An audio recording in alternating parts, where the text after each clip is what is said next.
Assalamualaikum warahmatullahi wabarakatuh.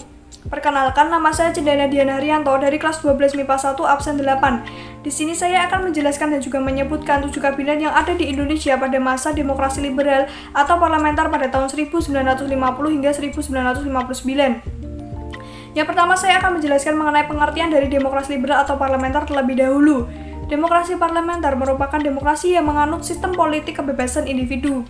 Kemudian saya juga akan menyebutkan dan juga menjelaskan 7 kabinet yang ada di Indonesia pada masa demokrasi liberal atau parlementer pada tahun 1950 hingga 1959. Yang pertama yaitu Kabinet Natsir, periode 6 September 1950 hingga 18 April 1951. Koalisi Partai Masyumi dengan Partai Nasional Indonesia atau PNI.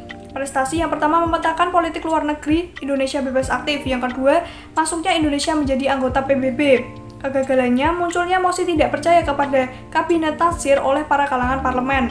Yang kedua yaitu Kabinet Sukiman, periode 26 April 1951 hingga 23 Februari 1952. Koalisi Partai Nasional Indonesia atau PNI dengan Masyumi. Prestasi tidak memiliki prestasi atau nihil. Kegagalannya adanya penandatanganan Mutual Security Acts atau MSA dengan Amerika Serikat. Yang ketiga yaitu Kabinet Wilopo, periode 19 Maret 1952 hingga 2 Juni 1953. Koalisi Zakon Kabinet.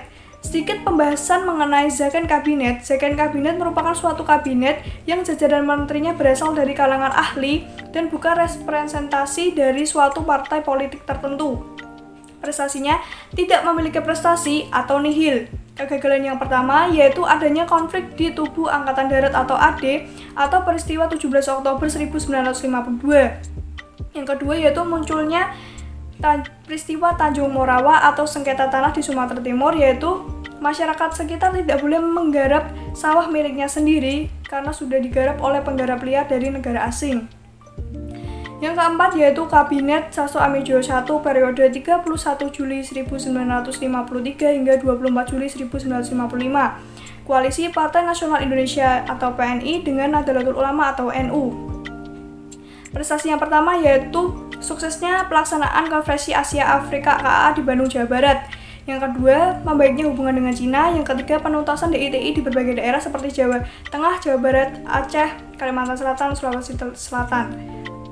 Kegagalannya, mundurnya Abdul Haris Nasution atau A.H. Nasution yang digantikan oleh Bambang Sugeng. Yang kelima yaitu Kabinet Baharudin Harahap, periode 12 Agustus 1955 hingga 3 Maret 1956. Koalisi Masyumi dengan Nahdlatul Ulama atau NU. Prestasinya, penyelenggaraan pemilihan umum pada tahun 1955. Usut punya usut merupakan pemilihan umum pertama kali yang diselenggarakan di Indonesia. Yang kedua yaitu pembubaran Uni Indonesia Belanda. Kegagalannya terjadi perseteruan antara pemenang pemilu yang menyebabkan sidang parlemen deadlock. Yang keenam yaitu Kabinet Sastro Amijo II, periode 24 Maret 1956 hingga 14 Maret 1957. Koalisi Partai Nasional Indonesia atau PNI dengan Nahdlatul Ulama atau NU. Prestasinya, penandatanganan pembubaran Undang-Undang KMB atau Konvensi Meja Bundar oleh Presiden Soekarno.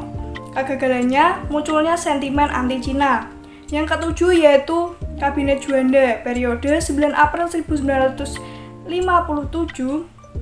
sampai 10 Juli 1959. Koalisi Zakon Kabinet. Sedikit pembahasan mengenai Zakon Kabinet. Zakon Kabinet merupakan suatu kabinet yang jajaran menterinya berasal dari kalangan ahli dan bukan dari representasi dari suatu partai politik tertentu.